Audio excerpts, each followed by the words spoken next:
तुम लोग?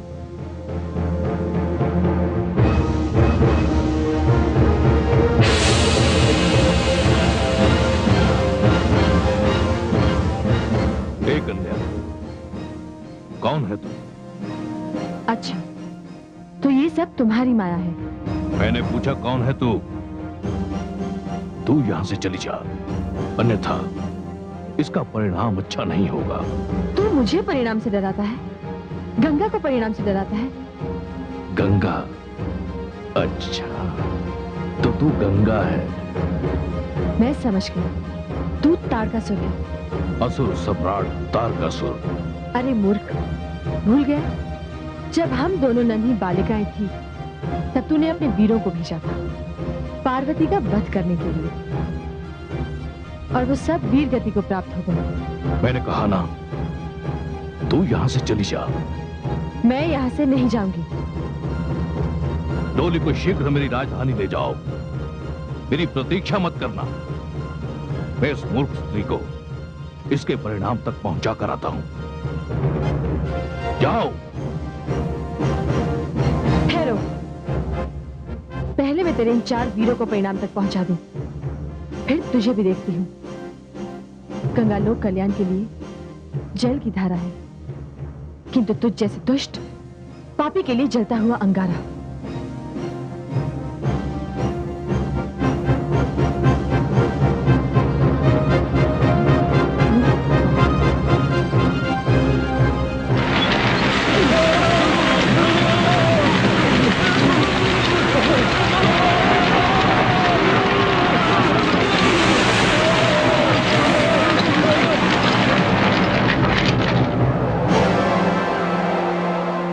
दीदी, पार्वती, तू डोली से बाहर मत आना। दुल्हन ससुराल से पहले डोली से नहीं उतरती। दुष्ट, पापी, तेरा तो अंत जिसके हाथों लिखा है उसी के हाथों होगा। किंतु मैं गंगा तुझे ऐसी गति प्रदान करूंगी कि तेरा तन मन सबका मैल धुल जाएगा। मैं भी देखता हूं तुझ में कितना साहस है और कितनी माया है। तो देख।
अरे दीदी, वो कहाँ गया?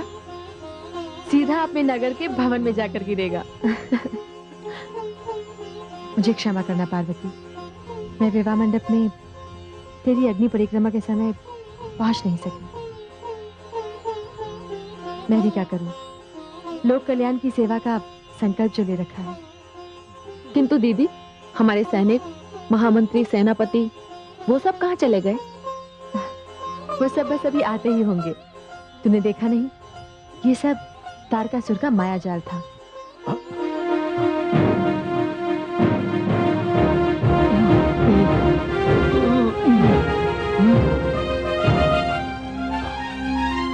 पार्वती की डोली कहाँ है? वो रही। हाँ चलो। अच्छा पार्वती, सुखी रहो। अब मैं चलती हूँ। प्रणाम महामंत्री जी। प्रणाम। प्रणाम सेनापति जी। प्रणाम। पुत्री गंगा, ये सब क्या है? पुत्री पार्वती की डोली यहाँ है और कहारव समेत हम वहां थे। ये है क्या? महामंत्री जी, असुर राज तारकासुर ने पार्वती को कैलाश जाने से रोकने के लिए पुनः एक असफल प्रयास किया, जिसे मैंने विफल कर दिया। आप धन्य हैं गंगे, सचमुच आप धन्य हैं। अब हम चलें? कैलाश पहुंचने में हमें देर होगी। अवश्य। चलो सैनिकों, सैनिकों चलो।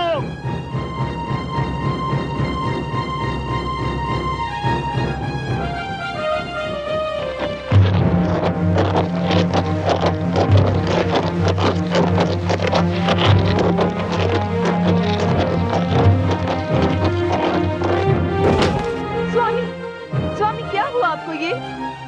स्वामी उठिए, उठिए स्वामी।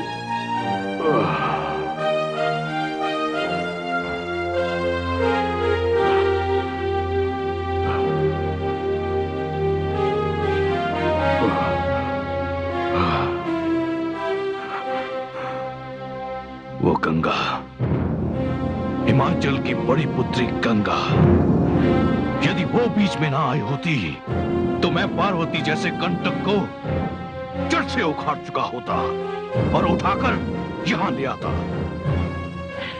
स्वामी, आपको ये क्या हो गया है? आप अपनी प्रतिष्ठा, मान मर्यादा सब भूल गए? आप ये क्यों नहीं सोचते कि दिन प्रतिदिन गिरते ही चले जा रहे हैं आप? स्मरण कीजिए स्वामी, एक समय था जब आपसे बड़ा कोई तपस्वी नहीं था और ब्रह्मा जी ने आपसे प्रसन्न होकर आपको वरदान दे दिया। एक समय था जब आपसे बड़ा कोई योद्धा नहीं था। आपने देवासुर संग्राम में देवताओं को पराजित किया था। देवराज इंद्र आज तक समस्त देवताओं समेत कहीं भटक रहे हैं और देवलोक पर आपका अधिकार है। और ऐसे वीर की ये दशा। आप पत्नी की सीमा का उल्लंघन कर रही हैं महारानी। हाँ महाराज, मैं अपनी पत्नी सीमा का अतिक्रमण इसलिए कर रही हूँ क्योंकि मुझे अपने सुहाग पर संकट दिखाई दे रहा है। किंतु आप तो बिना किसी कारण ही शालीनता की सारी सीमाओं का उल्लंघन कर चुके हैं। ये आप क्या कह रही हैं महारानी? मैं सत्य कह रही हूँ स्वामी। आपने बालिकाओं के वध का प्रयास किया। आपने नारी के अपहरण का निकृष्ट उदाहरण प्रस्तुत किया। किया, हाँ किया मैंने। और ये सब कुछ मैंने अपने जीवन, अपने प्राणों की रक्षा के लिए किया। और आपको ये सब ना करना पड़ता यदि आपने ब्रह्मा जी से एक व्यर्थ का वरदान न मांगा होता। जो लोग अपने जीवन को संवारने से अधिक ध्यान अपनी मृत्यु के भय पर देते हैं, उनका सारा जीवन मृत्यु के भय की छाया में निकल जाता है। स्वामी, मृत्यु तो क्षण मात्र की होती है। उसके लिए जीवन की असंख्य क्षणों को भय पर बलि चढ़ा देना कितनी अनुचित बात है। और आप जानते हैं इस सब का कारण क्या है? क्या है इसका कारण? महाराज, इसका कारण वो धूर्त ज्योतिषी है जो अपने आदर्श से गिर चुका था। महाराज, वो लोभी था जो ग्रहण बनकर बिना बुलाए आपके जीवन में चला आया था। आपको भय के इस भंवर में छोड़कर वो आपसे मुंह मांगी संपदा लेकर चला गया। उसने अपनी विद्या का दुरुपयोग किया था। स्वामी, एक शासक, एक वीर, एक योद्धा यदि ऐसे ज्योतिषी के मुख की ओर देखेगा तो उसका परिणाम कभी सुखद नहीं होगा। बस महारानी, बस चली जाइए, मेरे सामने से चली जाइए, अन्यथा आपको अपने अपमानित होने का पछतावा होगा। नहीं महाराज, मैं आपको इतना अधिक भी नीचे नहीं गिरने दूंगी। मैं जा रही हूँ।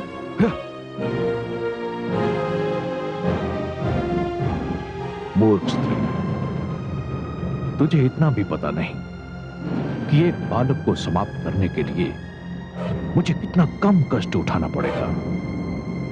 बहुत थोड़ा सा, किंचित मात्रा में। मैं देखूंगा वो बालक मेरा काल बनता है क्या मैं उस बालक का काल बनता हूं।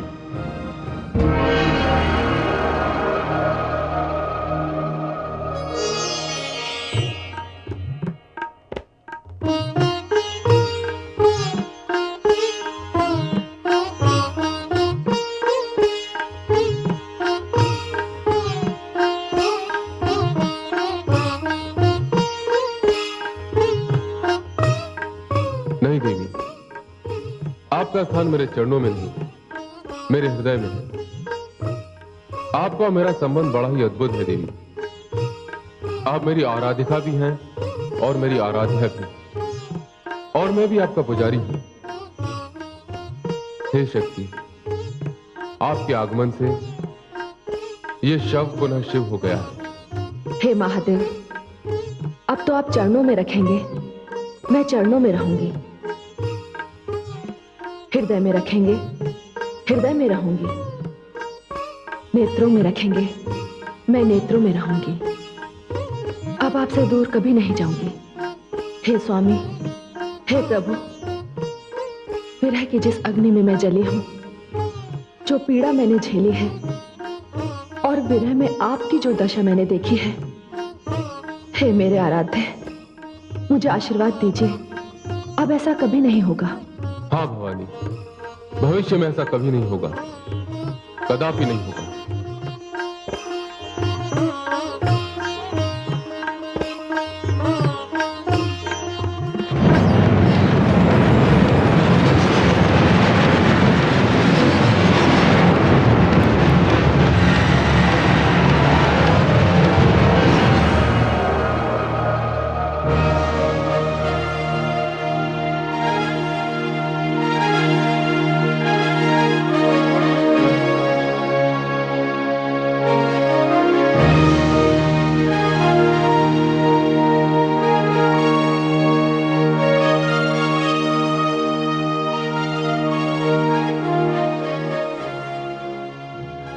क्या बात है महारानी, क्या सोच रही हैं आप?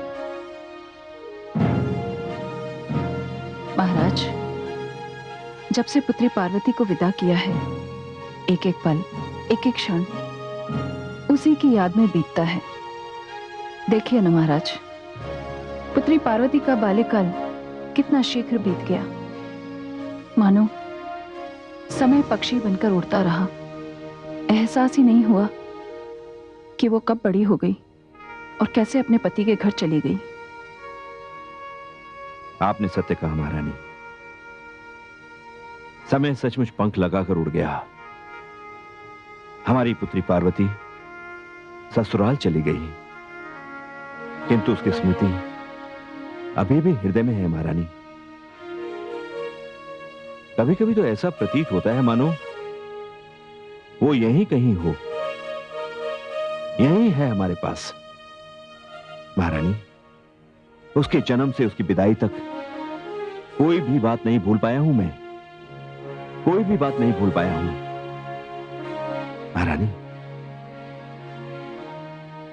पुत्री की विदाई का दुख तो माता पिता को सहन करना ही पड़ता है, किंतु महारानी बड़ी ही भाग्यशालिनी है हमारी पुत्री। नारायण नारायण। देवर्षि नारद, आप? प्रणाम देवर्षि। आयुष्मान भव, आयुष्मति भव। देवर्षि, आपका आगमन सदैव ही शुभ की सूचना लाता है।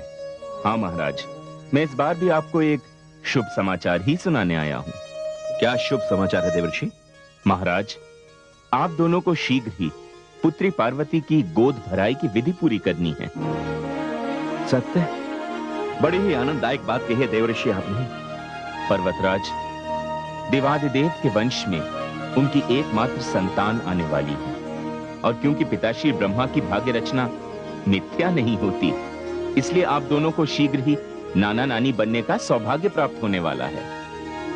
अब हम शीघ्र ही कैलाश यात्रा की तैयारी करते हैं। देवर्षि, ये तो तीनों लोगों के लिए बड़ा ही सुखद समाचार है। बड़े ही धूमधाम से गोद भराई होगी हमारी पुत्री पार्वती की।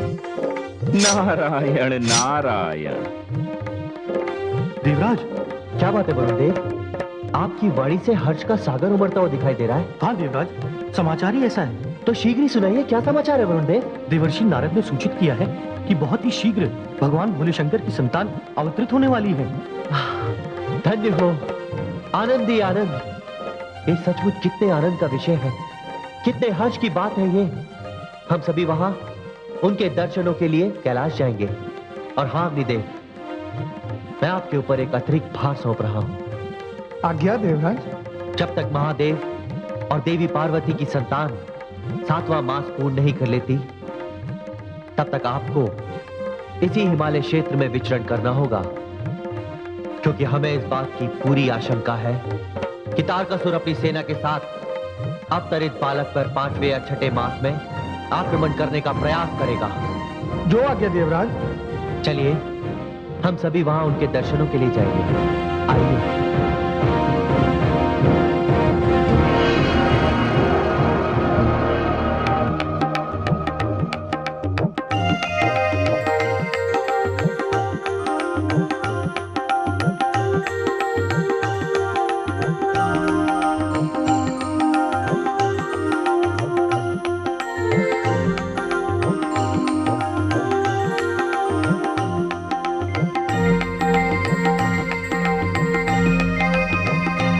समस्त देवी देवताओं एवं ऋषि गणों को हमारा चरण वंदन। नहीं देवादिदेव, नहीं। संबंध अपने स्थान पर है और सम्मान अपने स्थान पर। माताश्री, पुत्री पार्वती, दूधो नहाओ पुतो फलो। देवियों, आप सभी को मेरा प्रणाम स्वीकार हो। महारानी मैना, बधाई हो। आज वो शुभ अवसर आया है जब हम देवी पार्वती की गोद भराई के लिए यहाँ पर आए हैं। देवी, आप ही के आशीर्वाद से मैं आने वाले अतिथि के स्वरूप को अभी से देख रही हूँ। हम भी उस शुभ मुहूर्त की प्रतीक्षा में हैं। जब वो घड़ी आएगी, हमारे दुख के दिन बीतेंगे, हमारा उद्धार होगा, हम शरणार्थियों को अपने घर जाने का अवसर प्राप्त होगा। हे देवादिदेव महादेव, आप किस बात की प्रतीक्षा है? अभी तो केवल भगवान विष्णु और ब्रह्मा जी, महादेवी सरस्वती और महादेवी लक्ष्मी पधारने वाली है। हे महादेव, ब्रह्मदेव और श्रीहरि विष्णु पधार चुके हैं।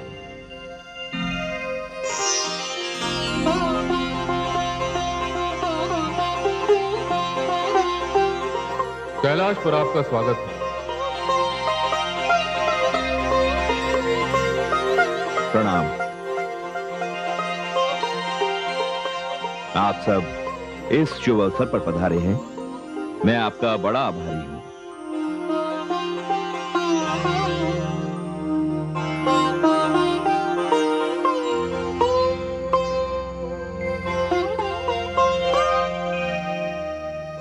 देवी, मेरी आपसे एक विनती है।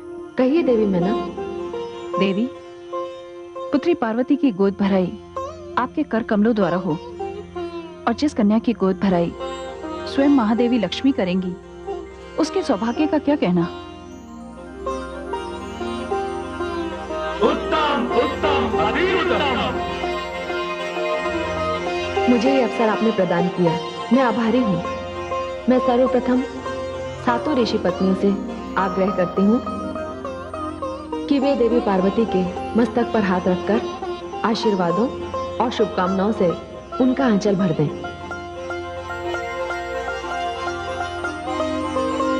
मंगलम भगवान विष्णु, मंगलम गरुणध्वज, मंगलम पुंडरीकाक्षम, मंगलाय तनु हरि।